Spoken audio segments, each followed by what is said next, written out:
So I've been trying to figure out, to probe the faint disquiet, the source of my ills. I've been on a quest, you could say, to try to understand what is holding me back.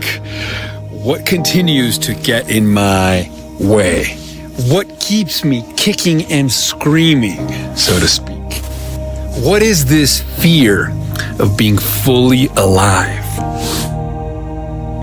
I was reading Ernest Becker's book, The Denial of Death, in which he cited the work of psychologist Abraham Maslow and all of the steps towards self-actualization that human beings need to take. One of the things that he says is that we get a thrill from the godlike possibilities that we see in ourselves during our most perfect moments, yet we simultaneously shiver at those very same possibilities. There is a kind of terror of being fully alive.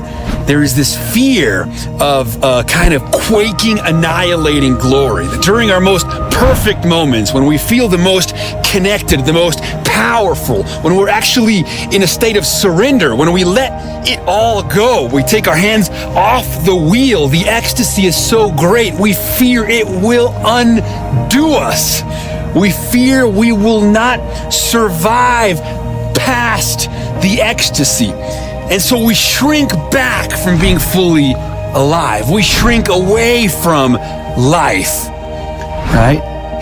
We shy away from the sunlight. We fear the intensity of unfiltered experience. And there is a name for this affliction.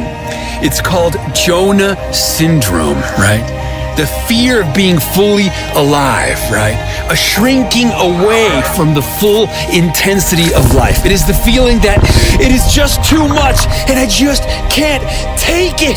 I will not surpass this ecstasy, this hilarity, this cosmic intensity, this ecstasy. And yet everything we want is on the other side of fear. We learn sometimes the hard way that everything we feared was all in our minds.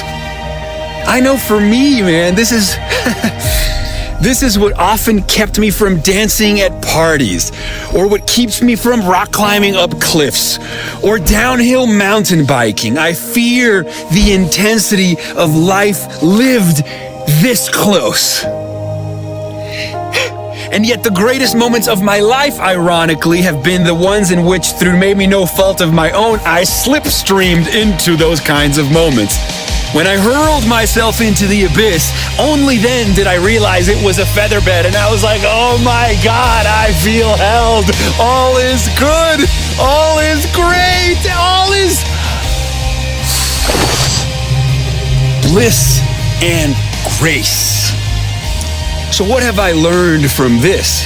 Have I transcended that gnawing self-doubt? Have I transcended my fears? Have I absolved myself of my neurosis? Far from it.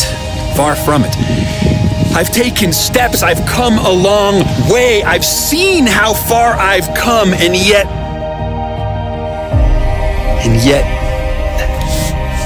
the journey beckons. I haven't fully heeded. I feel myself often second-guessing my decisions, stuck, not knowing where my path is at. And so, truth be told, I'm a work in progress.